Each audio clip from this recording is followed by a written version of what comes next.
boy, I can't wait to see my favorite Cloud9 top laner Licorice play in the mid-season invitational this year. What do you mean MSI is cancelled? Oh boy, I can't wait to see my favorite Cloud9 top laner Licorice play in the 2021 season of the League Championship Series. What do you mean Cloud9 are dropping him after saying they'd keep the entire roster?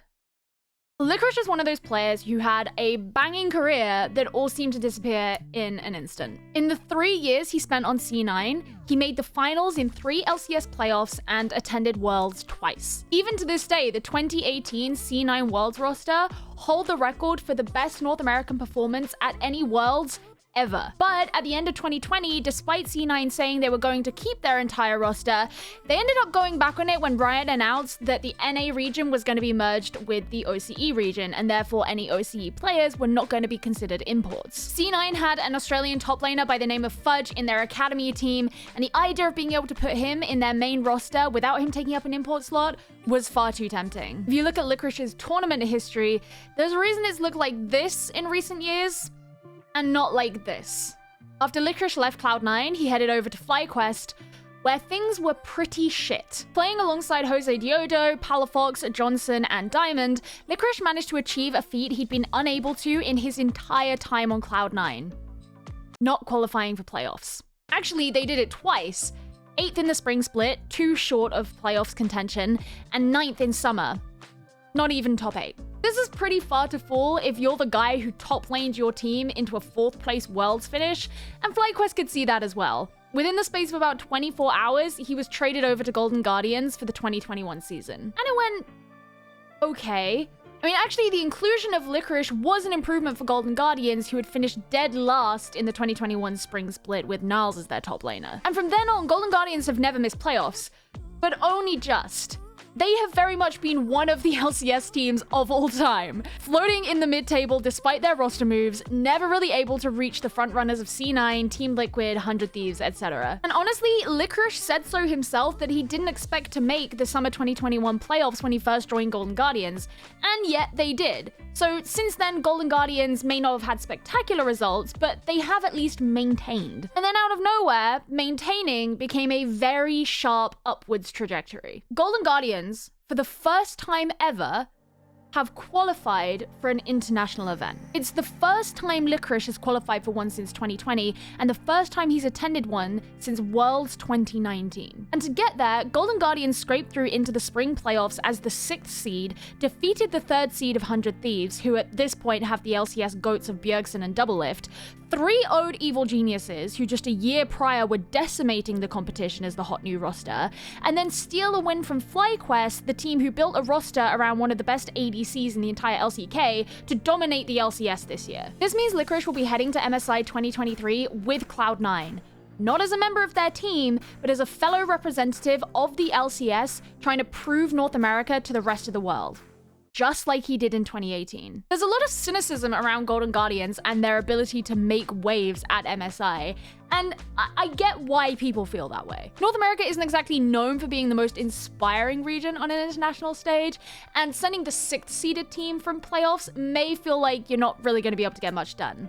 Like, okay, you made it, but good luck. But personally, I don't really like this attitude, because really, if another team deserved it more, then they would have earned it. 100 Thieves came in as the 3rd seed and yet failed to hold back against Stixxay in the final team fight of Game 5, giving Golden Guardians the win that no one expected them to secure. Against Evil Geniuses, Golden Guardians looked far more dominant.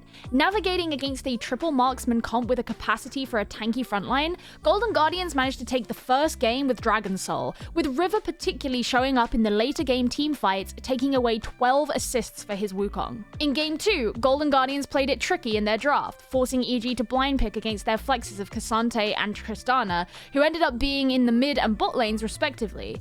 The Rel was a unique touch, giving Huhi the opportunity to play aggressively, while they targeted Zeri's preferred supports in the second round of bans to ensure that EG's support line was less effective. One of the biggest criticisms of this game was Jojo's decision to build Everfrost and Zhonya's as his 2 items, meaning that his damage dealing was way too low to keep up with the output of Golden Guardians. Watch Nightmare's video, you coward! And particularly his lane counterpart Gory, whose Anathema's chains reduced his incoming damage, but also his Jack Show, which not only increased his MR, star, but also gave him magic damage at max stacks too. So you can point your fingers at EG for playing poorly here, but the onus was still on Golden Guardians to recognize those flaws and figure out how to push against them. In Game 3, Golden Guardians brought out their same flex picks, then choosing to pair Trist with a Mumu and a Rumble on the top lane.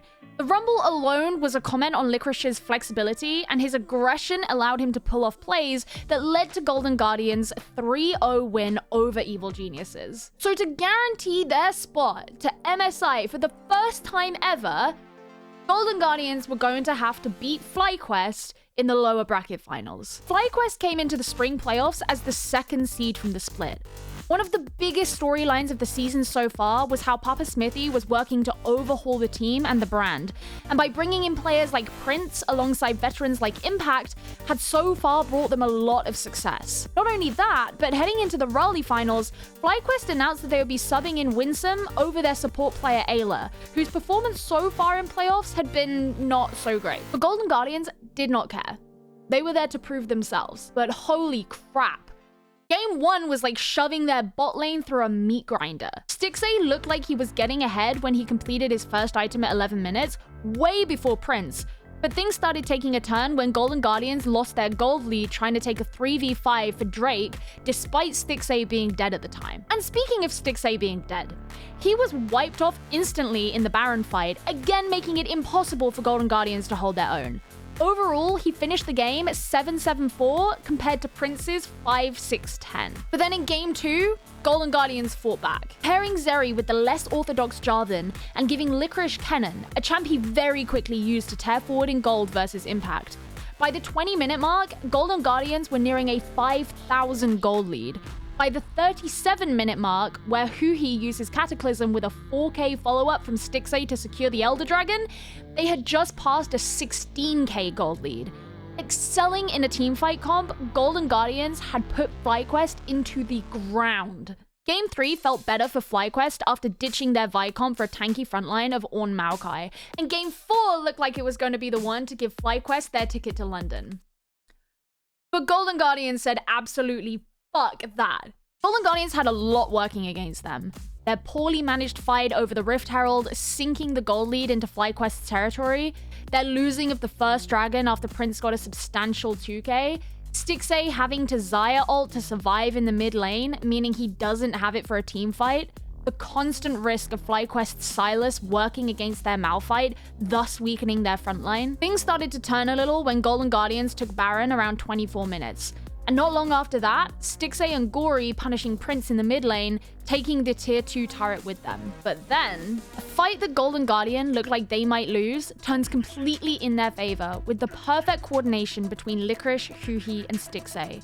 And the snowball just rolls from there. In the shortest game of the 5-game series, Golden Guardians slam FlyQuest into the ground with a 15,449 gold lead and a fuck you to anyone who thought they were nothing more than a mid-table team. Throughout the playoffs, they showed creativity, flexibility, and adaptation that you need to be able to take down higher-seeded teams and ensure that you're not making the same mistakes over and over again in subsequent games. And as for Licorice, this is everything he's been working for since that first split in 2021. To lose his spot on one of the best rosters the LCS has ever seen, and potentially feel like the value he brought to North American and even international League of Legends had diminished?